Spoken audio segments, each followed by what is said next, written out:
Hello, and welcome back to Business by the Books, the podcast that teaches you how to use your financials to better manage your business.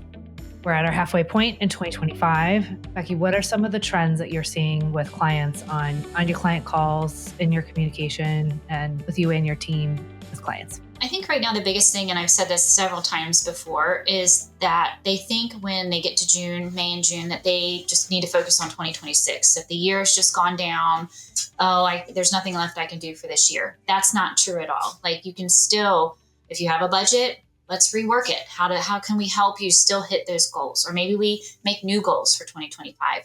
Just because we're midway through the year doesn't mean that you should count out and wipe away the year. We should really revamp, take a step back. What worked in the 6 months? Let's focus on that the next 6, or even smaller chunks like the next 3, and then see where we're at. I think some business owners are in such a rush to make big changes, and then they make these big, huge changes, but they're not giving themselves the grace to see everything pan out. You got to give yourself at least 90 days. And sometimes if the change is a lot bigger, you need to go at least 6 months. So maybe they haven't even seen that, benefit yet from the changes. We have a client who did a lot in Q4 of 2024, and she's just now starting to see the profits from it.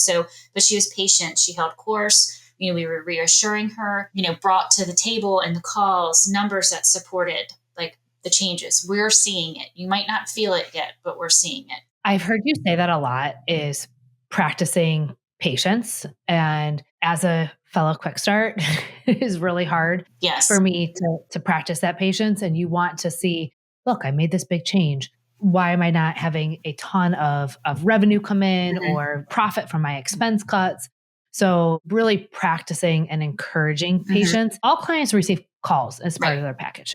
So if they're a premium client, they get a 60-minute monthly call. Standards get a 30-minute monthly call. Basics get a quarterly financial review call. What do you think the biggest benefit is for a client to book that call? Because you're saying things like reforecast and hold you accountable to your goals, talk about your goals, but are you doing that via email with clients, or is that where the gold is to book those calls? Booking the calls is the cream of the crop. Everybody, even a text message can get misconstrued. It's hard to understand really what you're trying to get to an email. And we understand our clients, they're busy business owners. It's hard to find the time in the day, even to take a 30-minute lunch break. We get it. So usually one thing I encourage team members to do, if we're seeing somebody who made big changes and they're not feeling it yet, they've expressed it in emails. We love sending the Loom recordings, and then still urge the call at the same time, but at least they can see our face, hear our voice, and we can still walk them through as if we're in a call. It still gives that personal connection that we really strive for here,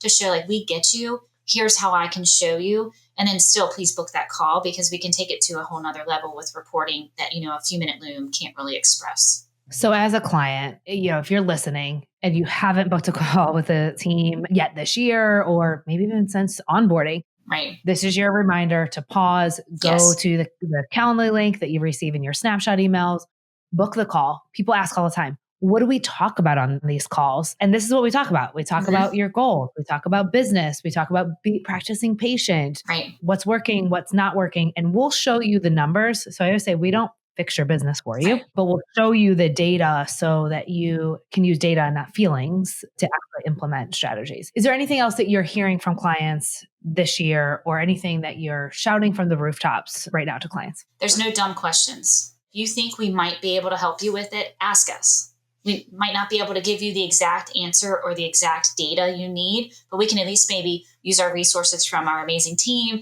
anybody else that has maybe a client that went through the same thing. We can kind of point you in direction. So never hesitate to ask if we can help with something, because something you may think is drawn out because that's not your niche. That's why we're here. Ask us, because it could take us literally 5 minutes to put it together for you, but relieve so much extra weight that you're carrying. So there are no dumb questions. Use us. I feel like a lot of clients don't know what to ask. So the step of getting on the calls when we're walking through things, using our healthy percentages, giving them guidance, can lead them to be like, hey, what do you think of this?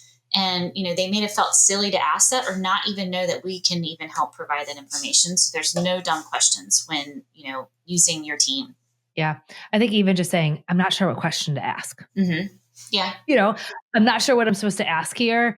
It doesn't feel right. It doesn't make sense. I was listening to a call and just having somebody say, I don't know what to ask here, but I know that I don't understand this information. Can you rewind and just walk me through this again? So even just saying, I don't know a question to ask right now allows our amazing team to be able to pour in and be a resource. And also that same token, we can learn to push recurring calls. Let's go ahead and get a recurring call set up right now, because that is what we love to do. We love to provide the knowledge and help them understand the snapshot. And then the next call can be goal setting, or it can be, I want to hire some people, and we can work through the varied resource worksheets that we have. So I think it just starts with that first call, that first connection. It's important. Yeah. Create the connection so we can hear your goals, and then we help you navigate it.